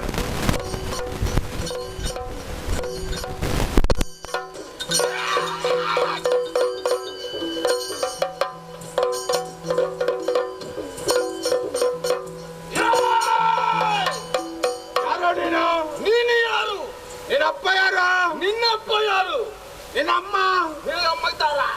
ನನಗಿಲ್ಲ. ಮತ್ತೆ ನಿನಗಿದ್ದಾರ? ನನಗೂ ಇಲ್ಲ. ಅಪ್ಪ? ಅಪ್ಪನೂ ಇಲ್ಲ. ನನ್ನ ಹಾಗೆ ನೀನು? ನಿನಗೂ ಇಲ್ಲ. ನಾನು ಯಾರು ಅಂತ ನನಗೆ ಗೊತ್ತಿಲ್ಲ. ಹಾಗಾದ್ರೆ ನಿನಗೂ ನಾನು ಯಾರಂತ ಗೊತ್ತಿಲ್ಲ, ನನಗೂ ನೀನು ಯಾರಂತ ಗೊತ್ತಿಲ್ಲ. ಇಬ್ಬರ ಪರಿಸ್ಥಿತಿ ಒಂದೇ. ಹೌದು. ಏನು ಮಾಡುವ? ಒಂದಾಗೆ ಇರುವ ಒಟ್ಟಿಗೆ. ಈಗ ತಾನೇ ಸಿಕ್ಕಿದ್ದು, ಆಗಲೇ ಸಂಬಂಧ ಬೆಳೆಸುವುದಕ್ಕೆ ಹೋದ. ಆಗುದಿಲ್ವಾ? ಈಗಿನ ಸಂಬಂಧ ಅಷ್ಟು ಬೇಗ ಉಳಿಯುವುದಿಲ್ಲ. ಉಳಿಸುವ ಉಳಿಸುವ ನಾವು ಪ್ರಯತ್ನ ಪಡುವ. ಹೇಗಾದ್ರು ಸಂಬಂಧ ನಾನು ಮಾಡ್ತೇನೆ. ಸ್ವಲ್ಪ ಹತ್ತಿರ ಬಾ. ಹತ್ತಿರ ಬರ್ತೇನೆ. ಅಲ್ಲೇ ನಿಲ್ಲು. ಮತ್ತೆ ಆದದ್ದೆಲ್ಲ ಕೈ ಹಾಕುದೇ. ಈಗಲೂ ಗೊತ್ತಾದದ್ದು. ಹೇಗೆ? ನನಗೆ ಆಗುವುದಿಲ್ಲ ಅಂತ. ಮತ್ತೆ ಗಟ್ಟಿದೇಹ ನೋಡಿ. ನನಗಾದೀತು ಪ್ರೀತಿ, ವಾತ್ಸಲ್ಯ, ಪ್ರೇಮ. ಯಾರು ಬಂದಿದ್ದಾಳ? ಹುಡುಕೋದಲ್ಲ. ಮತ್ತೆ ಹೊರಗಿಂದಿಲ್ಲ, ಒಳಗಿಂದ. ಒಳಗಿಂದ ಪ್ರೇಮ. ಹಾಗಾದ್ರೆ ನಿನ್ನ ಕರೀದೆ ಹೇಗೆ ಬಲ್ಲೆಯ? ಹೇಗೆ? ಹಾಗಾದ್ರೆ ನಿನ್ನನ್ನು ಕೂಡ ನಾನು ಪರೀಕ್ಷಿಸಬೇಕಲ್ವಾ? ಸರಿ, ನಿಲ್ಲಲ್ಲಿ. ಆಯ್ತು. ಸ್ವಲ್ಪ ನಿಲ್ಲು. ಈಗ ಆಗ್ಲಿಕ್ಕಿಲ್ಲ. ಯಾಕ? ಸಂಬಂಧ ಬೇಕಾದ್ರೆ ನೀವು ನಾನು ಸಂಬಂಧ ಅಂದ್ರೆ ಒಂದೇ ತರ ಇರಬೇಕು. ಹೌದಾ? ಗಟ್ಟಿ ಗಟ್ಟಿ ಗಟ್ಟಿ ಆಗಿರಬೇಕು. ನೀವು ಹಾಗಲ್ಲ. ಮೃದುವಾದಂತಹ ನೀನು ನನಗೆ ಸಂಬಂಧ ಆಗುವುದಕ್ಕೆ ಸಾಧ್ಯವೇ ಇಲ್ಲ. ಎರಡು ಗಟ್ಟಿ ಒಂದಾಗುದು ಬೇಡ. ಸಂಘರ್ಷವಾದೀತು. ಆದ್ದರಿಂದ ಒಂದು ಮೃದು, ಒಂದು ಗಟ್ಟಿ, ಕೊನೆ ತನಕ ಉಳಿಯುತ್ತದೆ. ನಮಗೆ ಆಗ್ತದೆ. ನಿನ್ನನ್ನು ನೋಡುವಾಗ ಗೌರವ ಹೆಚ್ಚಾಗುತ್ತಾ ಇದೆ. ಸರಿ, ಅದಕ್ಕಾಗಿ ನಿನ್ನನ್ನು ನಾನು ಹೇಗೆ ಕರೆಯುವುದು ಬಲ್ಲೆಯ? ಹೇಗೆ? ಅಣ್ಣ.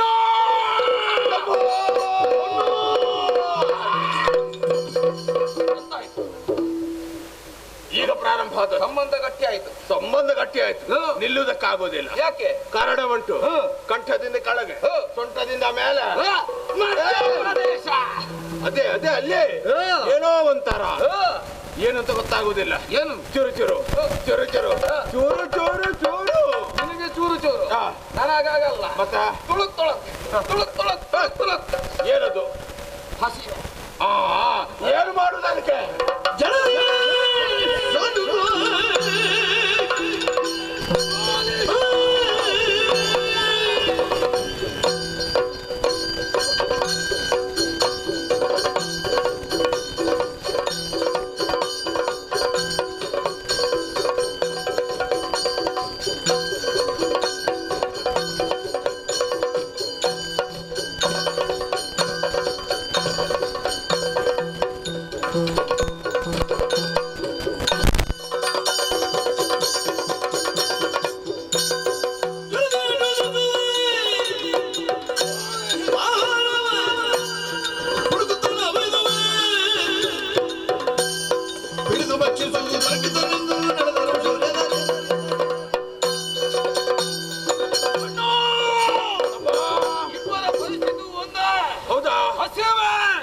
ಹಸಿವೆ ಹೆಚ್ಚಾಗುತ್ತಾ ಇದೆ.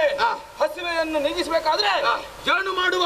ಏನು ಮಾಡುದು? ಕಾಣುತ್ತಾ ಇದೆ ಜಲರಾಶಿ. ಅದಕ್ಕೆ ಜಲರಾಶಿಗೆ ಕೈಯಿಂದ ಅಪ್ಪಳಿಸಿದಂತಾದರೆ ಒಳಗಿದ್ದಂತಹ ಜಲಚರ ಪ್ರಾಣಿಗಳು ಮೇಲಕ್ಕೆ ಬರ್ತದೆ. ಹೌದಾ? ಒಂದೊಂದನ್ನು ಹಿಡಿದು ತಿನ್ನಬೇಕು.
ಬಾಬಾ ಎಲ್ಲಿದ್ಯಾ?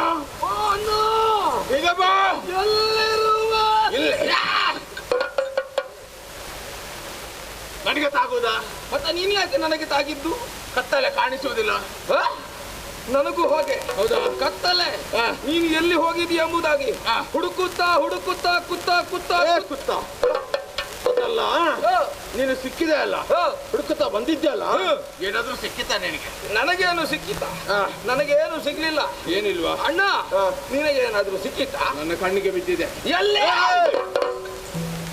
ಏನು ಕಣ್ಣನ ಕಿತ್ತು ತಿನ್ನುತ್ತೆ? ಮತ್ತೆ ಕಣ್ಣಿಗೆ ಬಿತ್ತಂತ ಹೇಳಿದ್ದಿ. ನೋಡುವುದಕ್ಕೆ ಸಿಕ್ಕಿದೆ. ನೋಡುವುದಕ್ಕ? ಎಲ್ಲಿ? ದೂರದಲ್ಲಿ ನೀರ ಮೇಲೆ ಅರಳಿದ ಕಮಲ. ಇತ್ತಂತ ಕಮಲ? ಕಮಲ ಕಮಲವನ್ನು ತಿನ್ನುವುದಕ್ಕಾಗ್ತದ? ವಾಕ್ಯ ಮುಗಿಯಲಿಲ್ಲ. ಮತ್ತೆ ಕಮಲದ ಮೇಲೆ ಬೆಳ್ಳಗೆ ಬೆಳ್ಳಗೆ ಇರುವಂತ ಕೀಟ. ಬೆಳ್ಳಗೆ ನನಗೆ ನೋಡಬೇಕು. ಹೌದಾ? ಈಗ ಬಾ, ಈಗ ಬಾ, ಈಗ ಬಾ.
ನನಗೆ ಹೊಡ್ತದ?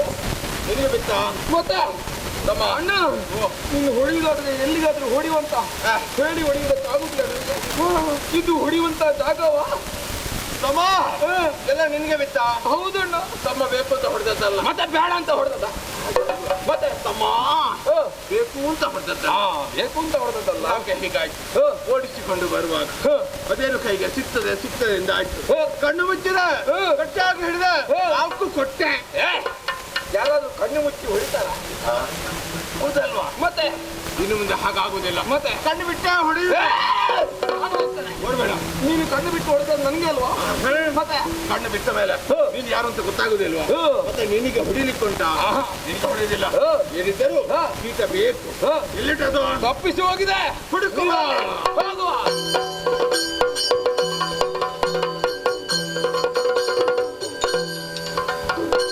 ಹರಿಯವಿ ಕಮಲನ ನದಿ ಮರಿಗೊಳ್ಳುತ್ತಲೇ ಮನದಲ್ಲಿ ಏನು ಮಾಡು? ಸರಹರಿಸಿದನು ಕೈತೇರುರೆ ಇನ್ನು ಬರುವರಿಲ್ಲ ಅಮ್ಮ.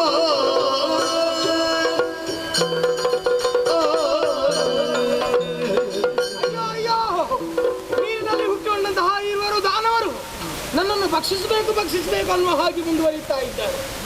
ಅವರ ಕಣ್ತಪ್ಪಿಸಿ ಹೇಗೋ ಮುಂದುವರಿದು ಬಂದೆ ಎಂದಾದರೆ ಇನ್ನೇನು ಮುಂದೆ ನನ್ನ ಹಾಗೆ ಆಲೋಚನೆ ಮಾಡುತ್ತಿರುವಂತಹ ಕಾಲಕ್ಕೆ ತಕ್ಷಣ ನೆನಪಿಗೆ ಬಂದದ್ದು ಏನು? ಹಿಂದಕ್ಕಾದರೂ ಆದಿಮಾಯಿ ಹೇಳಿದಂತಹ ಮಾತು, ಕಷ್ಟ ಕಾಲ ಒದಗಿ ಬಂತು ಎಂದಾದರೆ ನಿಷ್ಠೆಯಿಂದ ಭಜಿಸಿ ಅನ್ನುವ ಹಾಗೆ. ಹಾಗಿರೋ ತರ ಮಾಡುವುದಿಲ್ಲ. ಈ ಕಾಲಕ್ಕೆ ಅವಳೇ ಗತಿ. ಅಮ್ಮ ರಕ್ಷಿಸಬೇಕಮ್ಮ. ಮರುಗಲಿ ವಿಧಾತ ಮನದ ಸರಿಸಿರುವುದ್ಯಾಕೆಲ್ಲ ನೀ ಬರೀ ಪುರಿಯಬಾರದೆ ಬಂದ ಕಳಕವನರಿದು ಭೂಮಿ. ಮಗನಿ ವಿಧಾತ ಅಲ್ಲಿಂದ ಸ್ವಚ್ಛ ಭಕ್ತಿಯಿಂದ ನನ್ನಲ್ಲಿ ಪ್ರಾಣ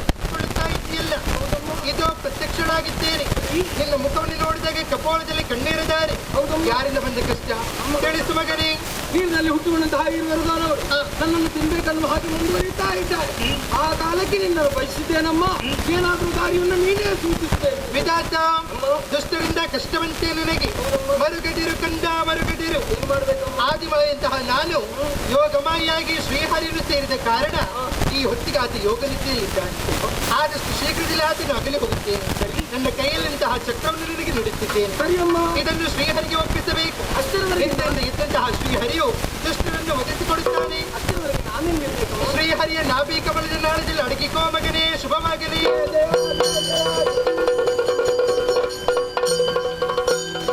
ಹೊರಗಿರಲನ ಯೋಗವಾಯಿಯು ನಳಿನನ ತೋರಿಯುವ ನಿದ್ರೆಯೇ ಕುಳಿತಿರಲು ಕಿರುನಗೆಯ ಬೀರುತ್ತ ತನ್ನ ವದನದಲ್ಲಿ ಒಳ್ಳೆಯ ನಿದ್ರೆ ಗಂಡು ನೋಡ್ತೇನೆ. ತಿರುವಾಗ ಚಿತ್ರವೊಂದು ನೀರಿನಲ್ಲಿ ತೇಲಿ ಬಂತು. ದರ್ಶನಕ್ಕೆ ಅಂದರೆ ನೋಡುವುದಕ್ಕೆ ಸೊಬಗಿನ ಈ ಚಿತ್ರವನ್ನು ಸುದರ್ಶನ ಎಂದು ಕರೆಯಬಹುದು. ಚಕ್ರ ಕೈಗೆ ಯಾರ ಹತ್ರ ಅದನ್ನು ಜಗಳ ಮಾಡಬೇಕು ಅಂತ ಆಗ್ತಾರೆ ಯಾರಿಗೆ?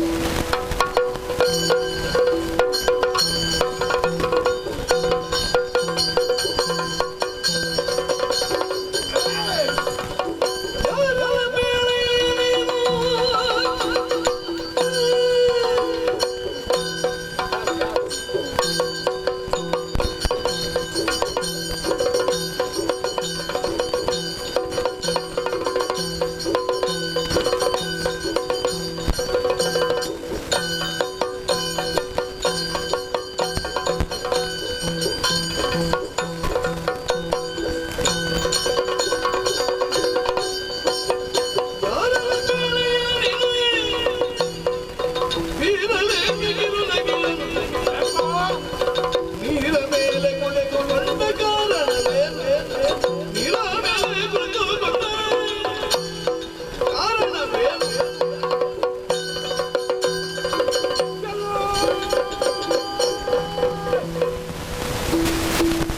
ಕರ್ಯ ನಿನ್ನನ್ನು ಕರೆದಾತು. ನಿನ್ನ ತಪ್ಪು ಇರಲಿ. ಮುಳುಗಲಿಲ್ಲ ನೋಡು. ಎಂತದದು? ಹೌದಾ? ಒಂದೇ ಇರುವುದಾ? ಯಾರು ಕೊಟ್ಟದ್ದು? ಅಮ್ಮ ಕೊಟ್ಟ. ಮತ್ತೆ ನಮಗೆಲ್ಲ ಉಂಟಾ? ಅಮ್ಮ ಇಲ್ಲದ ಈಗ ಅಮ್ಮ ಇರುತ್ತಿದ್ರೆ ಕೊಡ್ತೀನಿ. ಹೌದಾ? ಸರಿ. ಕಿರುನಗೆಯನ್ನು ಬೀರುತ್ತಾ ಇತ್ತು. ಯಾರು ನೀನು? ಯಾಕೆ ನಗಾಡುದ? ಅವೇನು ಹುಡುಕ್ತಾ ಇದ್ದಾರೆ. ಮತ್ತೆ ಹುಡುಕದೆ ಕಾಯುವುದಾ? ಮೊದಲು ಕಂಡಂತಹ ಒಂದು ಕೀಟ ನಮ್ಮ ಕಣ್ಣಿಂದ ತಪ್ಪಿಸಿಕೊಂಡು ಹೋಯಿತು. ಅಣ್ಣ ಹೇಳಿದ ಕೈ ಹಾಕು ಎಂಬುದಾಗಿ ಜಾರಿ ಹೋಯ್ತು. ಎಲ್ಲಿ ಜಾರಿ ಹೋಗ್ತದಂತ ಗೊತ್ತಾಗುದಿಲ್ಲ ಪ್ರಾಣಿ. ಪಂಜೆ ತೊಟ್ಲು ಒಂದು ಕುಳಿ ಹಿಡ್ಕೊಳ್ಳಿಕ್ಕೆ ಆಗಲಿಲ್ಲ. ಯಾವ ಕೆಲಸಕ್ಕೂ ಆಗ್ಲಿಕ್ಕಿಲ್ಲ. ಪಂಜೆ ತೊಟ್ಲು. ನಮಗೆ ಕೀಟ ಬೇಕು. ಮೊದಲು ನಾವು ಕಂಡಂತಹ ಕೀಟವನ್ನು ತೋರಿಸು. ಹೇಳು, ಎಲ್ಲಿದೆ ಕೀಟ? ನೀವು ಜನ ಯಾರು ಹೇಳಿ? ವೀರರು. ಓಹೋ, ಶೂರನದು ನೀವು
ಪ್ರಾಣಿಯನ್ನು ತೋರಿಸು, ಇಲ್ಲವಾದರೆ ನಿನ್ನನ್ನು ಹಿಡಿದು ನುಂಗು.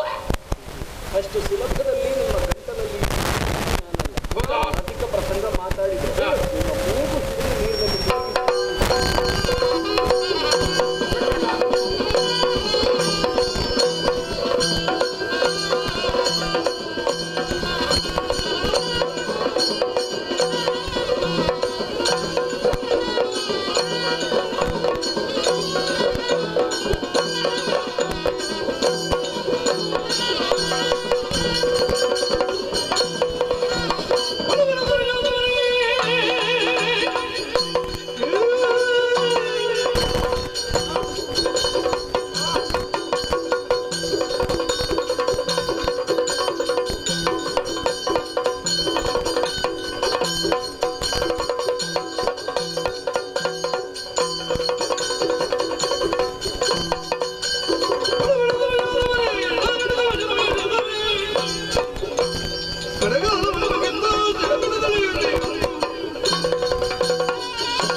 ಬಾರಿ ಮಾತಾಡ್ತಾನೆ. ಈಗ ಬಿಡಿ ಆಗ್ತದೆ. ಬಾರಿ ಮಾತಾಡ್ತಾನೆ. ನಿನಗೂ ಇಲ್ಲ ನನಗೂ ಇಲ್ಲ ಅಂತ ಆಗ್ತದೆ. ಮಾತಾಡಿ ಇನ್ನು ಮಾತಾಡ್ಲಿಕ್ಕೊಂಟ ಇನ್ನು ಮಾತಾಡಿ. ಇನ್ನು ನಾವು ಮಾತಾಡುವ. ಆ ಪ್ರಾಣಿ ಸತ್ತಿದೆ. ತಡೆಯಕ್ಕೆ ನಾನು ತಿಂದು ಬರ್ತೇನೆ. ನೀನೆಂತದ್ದು ತಿನ್ನು? ನಾನು ತಿನ್ನು. ಮತ್ತೆ ನಾನು ಕೆಲಸ ಮಾಡಿದ್ದು ನಿನಗೂ ಬೇಕಾ? ಈಗ ನೀನು ಒಬ್ಬನೇ ತಿನ್ನುದಾ? ನಿನಗೂ ಬೇಕಾ? ಬೇಕು. ಮೊದಲ ಖಂಡತನ್ನು ಹುಡುಕ್ತ್ಯಾ? 5 ತಲೆ ಅದ್ದು ಮತ್ತೆ ಉಳಿಪ. ನಾವೀಗ ಇದೆಲ್ಲ ಹಂಚುವ. ಹೇಗೆ? ಒಂದು ಕಾಲನ್ನು ನೀನು ಹೇಳಿ, ಇನ್ನೊಂದು ಕಾಲನ್ನು ನಾನು ಹೇಳ್ತೇನೆ. ಬೇಕಾದಾದಷ್ಟು ಎಳಿದಾಗ ಬರ್ತದೆ. ಈಗ ತಿನ್ನಿದೆ, ಈಗ ಬೇಡ. ಆಯಾಸವಾಗಿದೆ. ನುಂಗುವಾಗ ಗಂಟಲಲ್ಲಿ ಸಿಕ್ಕಿಕೊಂಡರೆ ಸತ್ತು ಹೋಗಿತ್ತು. ಹಾಗಾದ್ರೆ ಇದು ಬೇಡ. ಒಂದು ಸ್ವಲ್ಪ ದಿವಸ ಇರಲಿ ಕೊಳತಂತಾದ್ರೆ ಇನ್ನೊಂದು ಪ್ರಾಣಿ ಹುಟ್ಟಕ್ಕೆ ಪ್ರಾರಂಭ ಆಗ್ತದೆ. ಹೌದಾ? ಹೌದು. ಇರಲುಬಹುದು. ಹುಟ್ಟಿದ್ರೆ ತಿನ್ನುವುದಕ್ಕೆ ಸುಲಭ ಆಗ್ತದೆ. ವಿಶ್ರಾಂತಿ ಪಡೆ. ಹೋಗುವ.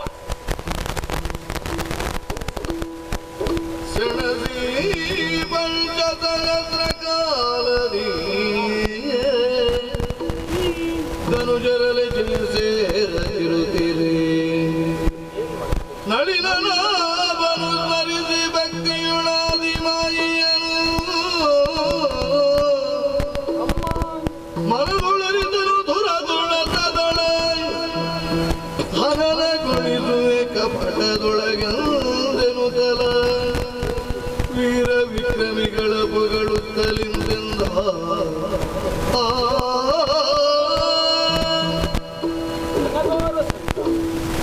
ಕಾಲವೆಷ್ಟಾಯಿತು ಅಂತ ಲೆಕ್ಕ ಮಾಡಿದರೆ ದಿವ್ಯ 5 ಸಹಸ್ರ ವರ್ಷಗಳು. ಇಷ್ಟೊಂದು ಸುದೀರ್ಘ ಕಾಲ ಈ ಕಳರಲ್ಲಿ ಕಾಳಗವನ್ನು ಮಾಡಿದರೂ ನನ್ನ ಕಾಲಿಗೆ ಇಲ್ಲಿಯ ಪ್ರಾಪ್ತವಾಗಲಿ.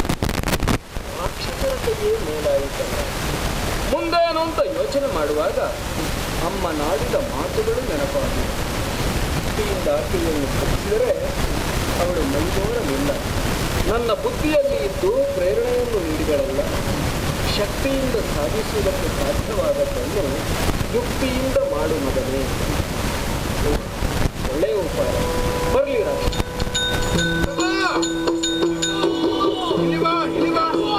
ಮೆಚ್ಚಿದೆ ನಿಮ್ಮ ಪೌರುಷಕ್ಕೆ ಬಲು ಹೆಚ್ಚಿನ ತೋಳದ ಹದಗೆ ಆಶ್ಚರ್ಯವಂತೆನೆ ಉಚ್ಚರಿಸುವುದೇನು ಅಚ್ಚಳಿಯದ ಪದರವುದು ಸಂಗರದಲ್ಲಿ ಮೆಚ್ಚಿದೆ ನಿಮ್ಮ ಪೌರುಷಕ್ಕೆ ಬಲು ಹೆಚ್ಚಿನ ತೋಳದ ಹದಗೆ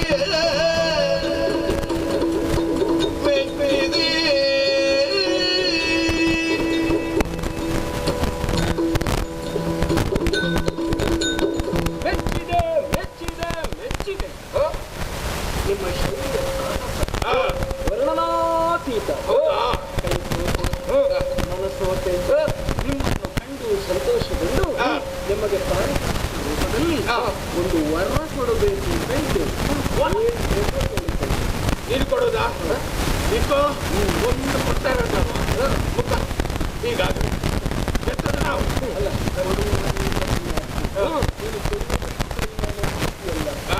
ಕೈ ಉದ್ದಾರ ನಮಗೆ ಬೇಡ, ನಮಗೆ ಬೇಡ, ಇಂಥದ್ದೇ ಸಾಕು. ಈಗ ದೊಡ್ಡದು ನೀನಲ್ವ? ನೀನು ಕೇಳು, ನಾವು ಕೊಡ್ತೇವೆ.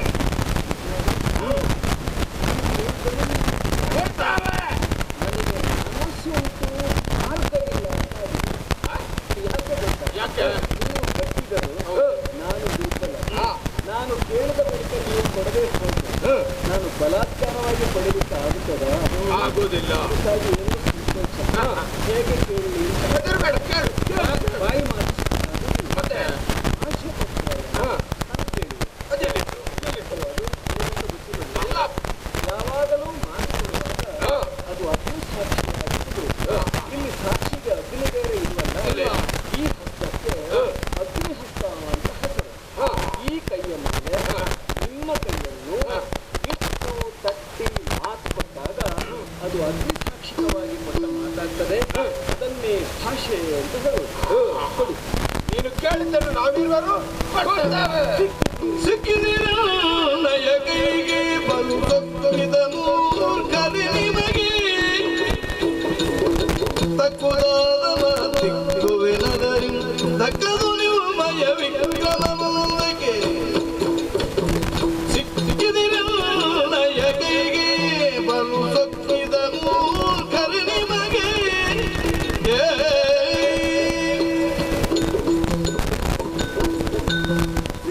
ನನ್ನ ಕೈಯೊಳಗೆ ನನ್ನ ಹಿಡಿತದಿಂದ ನೀವು ತಪ್ಪಿಸಿಕೊಳ್ಳಲಾರೆ. ನನಗೆ ಬೇಕಾಗಿರುವುದು ಏನು? ನಿಮ್ಮಿಬ್ಬರ ಪ್ರಾಣ ಪ್ರಾಣ.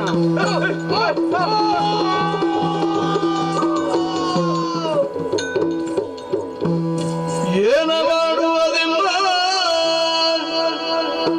ಪ್ರಾಣವ ಕೇಳಿದ ಜಾಣತನದಲ್ಲಿ ವಂಚಿಸುತ್ತ ಸಾನು ರಾಗದಲ್ಲಿ ಮನದಿರವಿರುತ್ತಲೇ ತಾನೆಮ್ಮೊಳಿಲ್ದಂಥ ಮಾತ ಏನು ಮಾಡುವುದು? ಓ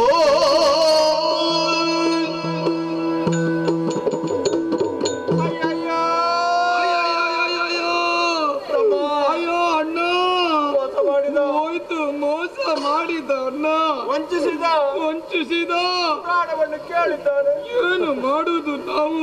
ಕೇಳಿ ಪ್ರಾಣವನ್ನು ಕೊಟ್ಟರೆ ನೀರ್ವರು ಸಾಯುವುದು. ಹೌದಣ್ಣ, ನನಗೆ ಸಾಯುವುದಕ್ಕೆ ಮನಸ್ಸೇ ಇಲ್ಲ. ಮತ್ತೆ ತಮ್ಮ ಅಣ್ಣ, ನೀನೊಂದು ಕೆಲಸ ಮಾಡು. ಏನಣ್ಣ?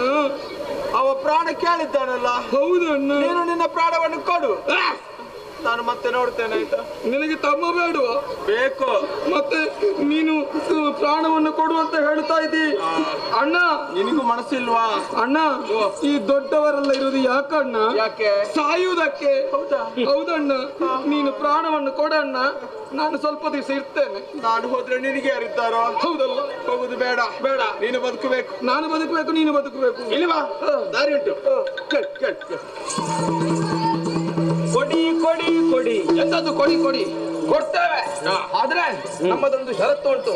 ಏನು? ಕಾಣ್ತಾ ಇದೆಯಲ್ಲ ಜಲರಾಶಿ, ಈ ಜಲರಾಶಿಯಲ್ಲಿ ಒಂದು ಬಿಂದು ಕೂಡ ನೀರು ನಮ್ಮ ಮೈಗೆ ಸೋಕದ ರೀತಿಯಲ್ಲಿ ಪ್ರಾಣವನ್ನ ಕಸಿದುಕೋ. ನೀರಿಲ್ಲದ ಸ್ಥಳದಲ್ಲಿ ನಿಮ್ಮ ತಲೆ ಕಡಿಬೇಕು ಅಷ್ಟೇ. ಆದಿ ಮಧ್ಯ ಅಂತ್ಯರಹಿತನಾದಂತಹ ನನ್ನ ನೆಲೆ ಏನು ಅಂತ ಈ ರಾಕ್ಷಸರಿಗೆ ಗೊತ್ತಿಲ್ಲ. ನನಗೂ ಇವರಿಗೂ ಹತ್ತಿರದ ನಂಟು ಉಂಟು. ಅಜ್ಞಾನವಿರುವುದರಿಂದ ಅದನ್ನು ಅರಿಯದವರಾಗಿದ್ದಾರೆ. ಪ್ರಸ್ತುತ ಸಂದರ್ಭದಲ್ಲಿ ನಾನದನ್ನು ತಿಳಿಸಿಕೊಡಲೇಬೇಕಾಗಿದೆ. ಅದಕ್ಕಾಗಿ ಇವರಿಗೆ ಸುಜ್ಞಾನವನ್ನು ಕರುಣಿಸುತ್ತೇನೆ. ಇವರ ಸಮಕ್ಷದಲ್ಲಿ ವಿರಾಟ್ ರೂಪದಿಂದ ಕಂಡು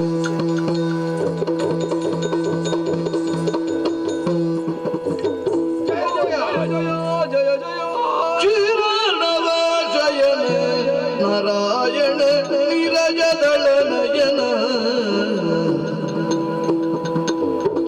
ಘೋರ ದುರಿತ ಸಂಹಾರಣ ದಿನಧಾರಿ ರಮಾರಮಣ ನಾರಾಯಣ ಕಿರಾಣವನಯನ ದೇವಾ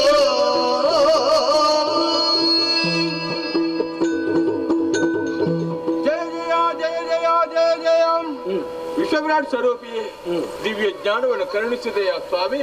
ಇದರಿಂದಲೇ ನೀನೇನು ಎಂಬುದನ್ನು ಅರ್ಥವಿಸಿಕೊಳ್ಳುವುದಕ್ಕೆ ಸಾಧ್ಯವಾಗ್ತದೆ. ಅಜ್ಞಾನವೇ ಮೊದಲಿದ್ದದ್ದು, ಆ ಕಾರಣದಿಂದಲೇ ಬಡಿಯುವುದಕ್ಕೆ ಬಂದದ್ದು. ಈಗ ಅಪರಾಧ ಎನ್ನುವುದು ಸ್ಪಷ್ಟವಾಗುತ್ತಾ ಉಂಟು. ಬದುಕು ಆಸೆಯೂ ಇಲ್ಲ. ಮೋಕ್ಷವನ್ನು ಕರುಣಿಸುವೆಯ ಸ್ವಾಮಿ. ಓ ತಂದೆ, ನೀನು ಯಾರು ಎಂಬುದನ್ನು ತಿಳಿಯದೆ ನಾವು ಇವರು ತಪ್ಪನ್ನು ಮಾಡಿದ್ದೇವೆ. ತಪ್ಪನ್ನು ಮನ್ನಿಸಬೇಕು. ದೇವರೇ, ನಿನ್ನ ಮಕ್ಕಳಾದಂತಹ ನಮಗೆ ಹೆಸರುಗಳನ್ನು ಕರುಣಿಸಿ ಆ ಹೆಸರು ಶಾಶ್ವತವಾಗಿ ಉಳಿಯುವ ಹಾಗೆ ಕರುಣಿಸಬೇಕು ತಾಯೇ. ಮೋಕ್ಷವನ್ನು ಕರುಣಿಸಬೇಕು. ವೀರರೇ, ನಾನು ಯೋಗ ನಿದ್ರೆಯಲ್ಲಿ ಮಲಗಿರುವ ಸಂದರ್ಭ ನನ್ನ ಕಿವಿಗಳ ಗುಗ್ಗೆಗಳಿಂದ ಹುಟ್ಟಿಕೊಂಡಂತಹ ನನ್ನ ಮಕ್ಕಳೇ ನೀವಾಗಿದ್ದೀರಿ. ನಿಮಗೆ ತಂದೆಯೂ ನಾನು, ತಾಯಿಯೂ ನಾನು. ದೇವನ ಮಕ್ಕಳಾದರೂ ನೀವು ರಾಕ್ಷಸರಾದಿರಿ. ಯಾಕೆ? ಹುಟ್ಟಿದಾಕ್ಷಣ ನನ್ನಿಂದ ದೂರವಾದಿರಿ. ಅಪ್ಪ ಅಮ್ಮನ ಪ್ರೀತಿ ದಕ್ಕದಂತಹ ಮಕ್ಕಳು ಲೋಕದಲ್ಲಿ ರಾಕ್ಷಸೀ ಪ್ರವೃತ್ತಿಯನ್ನು ಬೆಳೆಸಿಕೊಳ್ಳುತ್ತಾರೆ ಎಂದು ನಿಮ್ಮಿಂದ ಲೋಕ ತಿಳಿಯುವ ಹಾಗಾಯಿತು. ಓ ನನ್ನ ಮಕ್ಕಳೇ, ನಿಮಗೆ ಹೆಸರನ್ನಿರಿಸಬೇಕಾದ್ದು ನನ್ನ ಕರ್ತವ್ಯ. ನಿನ್ನನ್ನು ಮಧು ಎಂದು ಕರೆಯುತ್ತೇನೆ. ನೀನು ಕೈಠಬ. ನಿಮ್ಮ ಆಸೆಗಳೆಲ್ಲವನ್ನೂ ನಾನು ಈಡೇರಿಸಿಕೊಡುತ್ತೇನೆ. ಮೊದಲು ನಾನು ಕೊಟ್ಟ ಮಾತನ್ನು ಉಳಿಸಿಕೊಳ್ಳಬೇಕಲ್ಲ. ಎಲ್ಲಿ ನೋಡಿದರಲ್ಲಿ ನೀರಿದೆ, ನಿಮಗೆ ನೀರು ಸೋಂಕ ಕೂಡ. ಅದಕ್ಕಾಗಿ ನನ್ನ ತೊಡೆಗಳೆರಡನ್ನು ವಿಶಾಲವಾಗಿ ಬೆಳೆಸಿದ್ದೇನೆ. ನಿಮ್ಮ ಶಿರಗಳನ್ನು ಇಡೀ ಕತ್ತರಿಸಿದ್ದೇನೆ.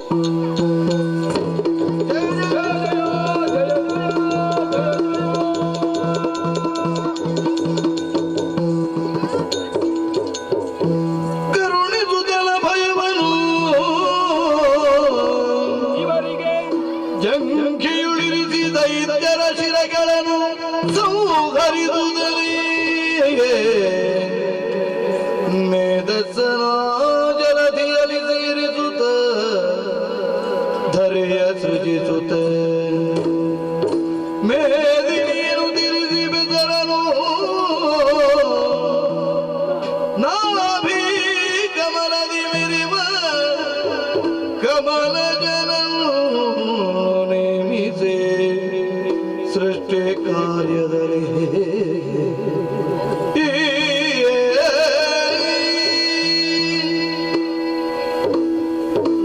ಕೈಟಬರ ಆತ್ಮಗಳಿಗೆ ಅನೂಹ್ಯ ಆನಂದದ ಮೋಕ್ಷ ಧಾಮವನ್ನು ನೀಡಿದ್ದೇನೆ. ಅವರ ಹೆಸರು ಈ ಪ್ರಪಂಚದಲ್ಲಿ ಸ್ಥಾಯಿಯಾಗಿರಬೇಕಲ್ವಾ? ಅದಕ್ಕಾಗಿ ಅವರ ದೇಹದ ಮೇಧಸ್ಸನ್ನು ತೆಗೆದಿದ್ದೇನೆ. ಈ ಜಲಧಿಯಲ್ಲಿ ಹೊದಿಸಿದ್ದೇನೆ. ಭೂಮಿಯ ನಿರ್ಮಾಣವನ್ನು ಮಾಡಿ ಭೂಮಿಗೆ ಮೇದಿನಿ ಎಂಬಂತಹ ಹೆಸರನ್ನು ಇರಿಸಿದ್ದೇನೆ. ಈ ಮಧುಕೈಟಬರು ನನ್ನ ಮಕ್ಕಳು. ನಾನು ನಿದ್ರೆ ಮಾಡಿದಾಗ ಹುಟ್ಟಿಕೊಂಡವರು. ನಾನು ರಕ್ಷಣಾ ಕರ್ತೃತಾನೆ. ಏನಿದರ ಅರ್ಥ?